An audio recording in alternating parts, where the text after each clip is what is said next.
B.J. Habibie merupakan anak keempat dari 8 bersaudara, pasangan Alwi Abdul Jalil Habibie dan R.A.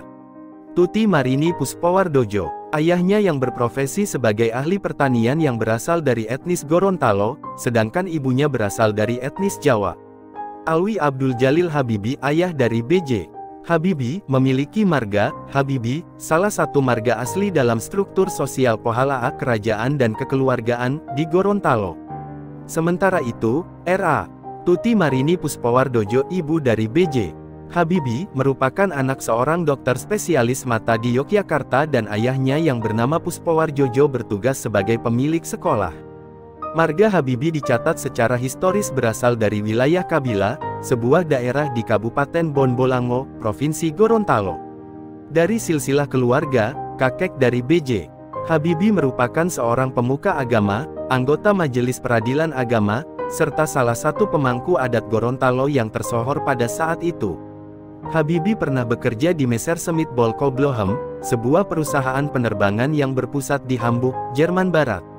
Pada tahun 1973, ia kembali ke Indonesia atas permintaan Presiden Soeharto. Habibie kemudian menjabat sebagai Menteri Negara Riset dan Teknologi sejak tahun 1978 sampai Maret tahun 1998. Gebrakan B.J. Habibie saat menjabat Menristek diawalinya dengan keinginannya untuk mengimplementasikan visi Indonesia. Menurut Habibie, lompatan-lompatan Indonesia dalam visi Indonesia bertumpu pada riset dan teknologi, khususnya pula dalam industri strategis yang dikelola oleh PT IPTN, PT Pindad, dan PT PAL. Targetnya, Indonesia sebagai negara agraris dapat melompat langsung menjadi negara industri dengan penguasaan ilmu pengetahuan dan teknologi.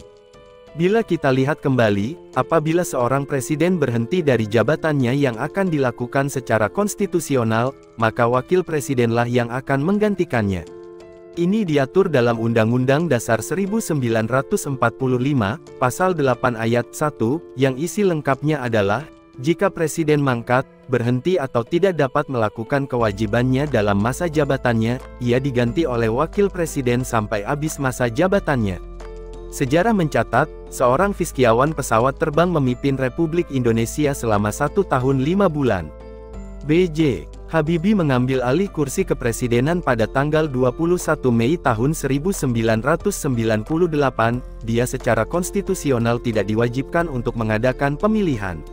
Seperti dijelaskan dalam Pasal 8 UUD 1945 yang mengatur bahwa jika presiden berhenti menjabat, wakil presiden akan menyelesaikan sisa masa jabatan presiden.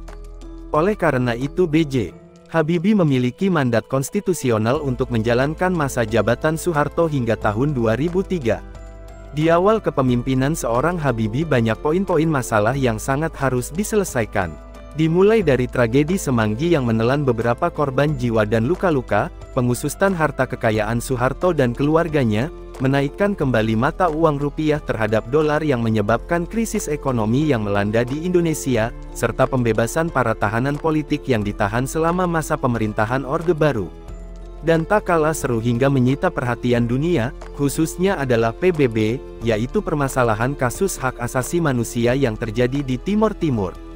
Berbicara mengenai Habibie tidak terlepas dari gaya kepemimpinan beliau selama menjabat menjadi Presiden Republik Indonesia.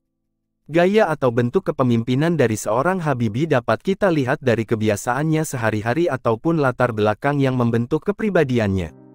Gaya kepemimpinan seorang Habibie adalah pemimpin yang memberikan pertimbangan sendiri. Dalam hal ini biasa disebut gaya kepemimpinan transformasional, dianggap lebih revolusioner dan aktif. Melakukan pertimbangan sendiri yang dilakukan oleh Habibie pada malam sebelum dirinya dilantik menjadi presiden, dan telah membuat beberapa poin untuk nantinya akan langsung segera dijalankan oleh dirinya sendiri, para menteri atau bawahannya, ini tidak mudah. Presiden B.J. Habibie dalam waktu yang relatif singkat, telah memelihara pandangan modern beliau dalam demokrasi dan mengimplementasikannya dalam setiap proses pembuatan keputusan. Peran penting B.J. Habibie dalam percepatan proses demokrasi di Indonesia dikenal baik oleh masyarakat nasional, maupun internasional sehingga beliau dianggap sebagai Bapak Demokrasi. Hal ini dapat terlihat dalam pemilu pertama, yaitu ada 48 partai politik yang lolos seleksi sebagai peserta pemilu. Partai ini dibentuk sesuai dengan hati nurani para pendirinya dan aspirasi dari rakyat. Jika dalam pemerintahan sebelumnya, pemerintah menutup peluang berkembangnya demokrasi hukum dan rule of law, maka pemerintahan B.J. Habibie merintis dan mendorong reformasi di bidang politik sebagaimana yang diwujudkannya dalam bentuk kebijakan dan keputusannya, seperti pembebasan tahanan politik, kebebasan pers, pembuatan beberapa perangkat peraturan perundang-undangan bidang politik, penyelenggaraan pemilu yang dipercepat secara jurdil dan demokratis, dan berbagai langkah dalam penghormatan atas penegakan hak asasi manusia. Kebijakan yang diambil Presiden B.J. Habibie adalah membebaskan para tahanan 170 politik pada masa Orde Baru, peningkatan kebebasan pers. Hal ini terlihat dari munculnya partai-partai politik dari berbagai golongan dan ideologi. Selain itu, masyarakat dapat menyampaikan kritik secara terbuka kepada pemerintah, pembentukan parpol, dan percepatan pemilu dari tahun 2003 ke tahun 1999, penyelesaian Timor Timur, pengusutan kekayaan Soeharto dan kroni-kroninya, dan pemberian gelar pahlawan reformasi bagi korban Trisakti. Mengenai masalah Timor Timur, jelas bahwa Presiden Habibie adalah penggerak utama dalam memberikan orang Timor Timur pilihan integrasi atau kemerdekaan, karena Habibie tidak menginginkan persoalan Timor Timur tetap menjadi beban bagi Indonesia di masa mendatang. Pada saat itu, Indonesia mendapatkan berbagai tekanan dari negara-negara Barat. Aneksasi Indonesia terhadap Timor Timur dan integrasinya ke dalam Republik Indonesia pada tahun 1976, setelah kepergian pemerintahan kolonial Portugis, tidak pernah diakui oleh Perserikatan Bangsa-Bangsa dan mayoritas anggotanya. Hal ini menjadi penghalang utama dalam hubungan internasional Indonesia dan sangat mencoreng citra 172 negara, khususnya di negara-negara Barat. Serta tekanan dari Amerika dan sekutunya yaitu Australia membuat B.J. Habibie tidak bisa berbuat banyak. Meski menimbulkan banyak persepsi dan anggapan tentang lemahnya kepemimpinan B.J. Habibie terhadap tekanan Barat, persoalan Timor Timur sudah selesai dan mereka telah menentukan kehidupannya sendiri.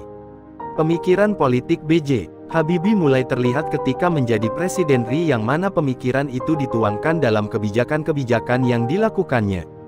Pemikiran B.J. Habibie sebenarnya tidak didasari atas kepentingan politik. Akan tetapi, B.J. Habibie menjadikan dirinya sebagai panutan role model dalam setiap kebijakan dan pergerakannya membawa perubahan dari rezim Orde Baru menuju reformasi. Beberapa kebijakan Presiden B.J.